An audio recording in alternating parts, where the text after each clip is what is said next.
यो बजे चोइदे बाह्र परे छैन होइन कहाँ चोइद बनाउनु भए यस्तो मोटा हुन्थ्यो कि बजे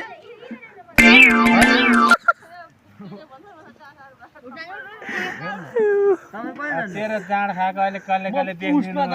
के भने यो अनुहार यस्तो सडेको भएको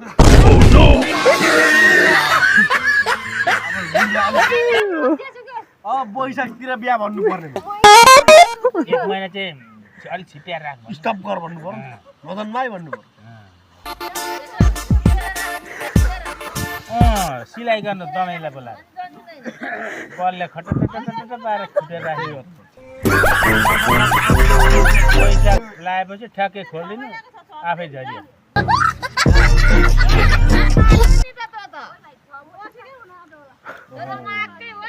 जाँड त कडा छ नि हौ अब यो नगिद्दा गएर बोल्नु सकिन्न पछि बाँधिदिन्छु नो प्रब्लम भ्याट के भ्याट मलाई फेरि अलिअलि जाँड लगाएपछि मलाई बाइसान खेर मारिसक्छु मैले जाँड नखाँदा मात्रै हो क्या मलाई बाँध्नु नआउने यसले बनाउँदै गर्छन् भाइ खाएको पनि बनाएको बरु तिमी भाइरल हुन्छ पवन बुढा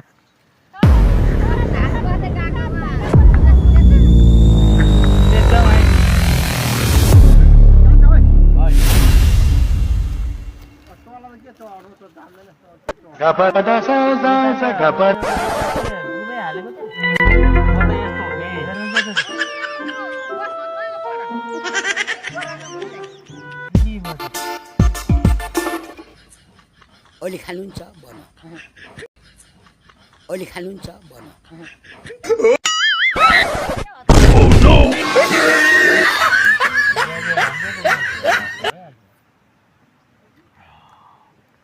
अलिकति तरकारी चाटो त टिफिन टिफिनमा जाएको छोरा हालेछु त्यही अचारै हो नि हाल्न अलि भेट्छ उडाइ गरा मर्न गएको ओहो मजाले नाच्नु भन्दै त भएर एकछिनमा त अब त्यहाँ रेकर्ड गर्छ हाल्दैछ सबै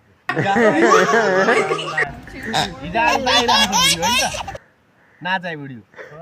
खुकुरी पनि भिरेको थियौ कालो लुगा लगाए बेला ऊ त लेखेको बिटा माइलीको ऊ त बिटा लगाएको ल त्यहाँ पनि नाच्छ कि नाच्छ भने ल यति जाँड चाहिँ बोकाला दियो हो भाउजू